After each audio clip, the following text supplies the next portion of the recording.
Sometimes it's hard to imagine how much life has changed over the course of just a couple generations. Let me give you an example.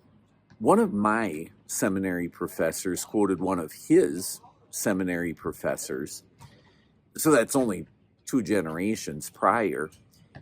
He said, "Boys, when it comes to your schedules, make sure that in the mornings you're studying, in the afternoons, go to visit your people, and at night, reserve some time for your families." That was good advice for the 1950s. Now, however, schedules are all over the place, so we have worship services literally most of the nights of the week. Things are more businesslike, so we have meetings, and more than just one or two.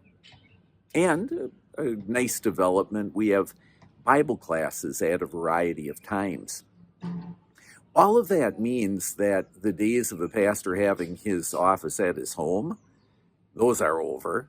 The days of having just that one meeting or two monthly over at school, well, that can't happen anymore.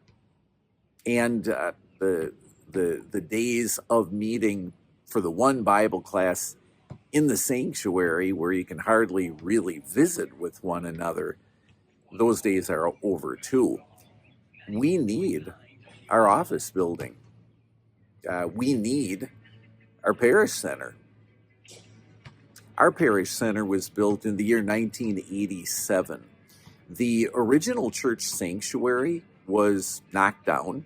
It had been the habitation of the Ladies' Aid and the choir, and this new building was built. Then what happened was that the pastors had offices, so did the church.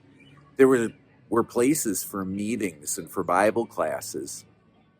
We even had one nice big room where we could go ahead and hold bigger gatherings, have luncheons. In fact, back when the church sanctuary was being remodeled back in the year 1997, we even had worship services in the upstairs of the parish center. Now, granted, the parish center is getting to be 40 years old. It's getting to show its age, probably needs a few updates. We could even dream of doing a little reconfiguring. But we're glad to have the building that I am proud to call my second home. By the way, I started by saying that things have changed a lot over the generations. It's worth saying that some things have not changed. Whether the year 2025 or the year 1987 or long before that, people are sinners. Christ died to take sin away. All have sinned and fall short of the glory of God and are justified freely by his grace through the redemption that came by Christ Jesus. It's still the church's job to tell people that. Make sure you do that for somebody either today or sometime soon. We'll see ya.